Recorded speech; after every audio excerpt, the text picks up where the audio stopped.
ప్రభునందు ప్రియులైన మీకందరికీ యేసుక్రీస్తు ప్రభువారి నామంలో శుభవందనాలు తెలియజేస్తూ ఉన్నాం. దైవజనులు బ్రదర్ భక్త సింగ్ గారి పరిచర్యలో నుండి దైవ మర్మములు. ఆగస్టు 11. దేవుడు ఆ పట్టణములోనున్నాడు, దానికి చలనము లేదు. అరుణోదయమున దేవుడు దానికి సహాయము చేయుచున్నాడు.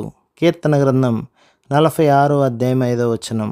ఎన్నటికీ నీ రూపుమాయక అంతరించక ఏమాత్రము కదిలింపజాలని వాటిని వెతకవలెనని దేవుడు తన ప్రజలను కోరుచున్నాడు.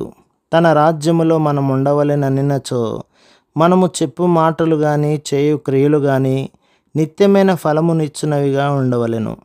అట్లు జీవించుచు ఆయన సేవ చేయుచుండినచో ఆ రాజ్యములో మనము అంగీకరించబడుదుము. మనము జయించు వారు అనబడుటకు దేవుడిచ్చు పరీక్ష ఇదే. కొందరు అద్భుతములు సూచక క్రియలను చేయటం ద్వారా దేవుని శక్తిని ప్రత్యక్షపరచగలరని భావించెదరు. అయితే ఆయనను సంతోషపరచు క్రియలే నిరంతరము నిలుచును. ఈ విషయము మనం ఎల్లప్పుడూ జ్ఞాపకముంచుకొనవలెను. రాజు తన కలలో ఒక ప్రతిమను చూచెను. ఆ ప్రతిమ యొక్క శిరస్సు మేలిమి బంగారుమయమైనదియు, దాని భుజములు వెండివియు, దాని ఉదరమును తొడలను ఇత్తడియు, దాని మోకాళ్ళు ఇనుపవియు, దాని పాదములలో ఒక భాగము ఇనుపదియు ఒక భాగము మట్టిదియునై ఉండెను. ఒక చిన్న రాయి ఆ బలమైన ప్రతిమ పాదముల మీద పడెను. బంగారు, వెండి, ఇత్తడి, ఇనుము ఎంతో బలమైనవి అయినను ఆ రాయి పడిన వెంటనే అదంతయు కళ్ళములోని పొట్టువలే గాలికి చెదిరిపోయెను. వాటికి స్థలమెక్కడనూ లేకపోయెను.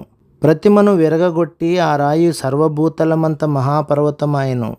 35వ వచనం.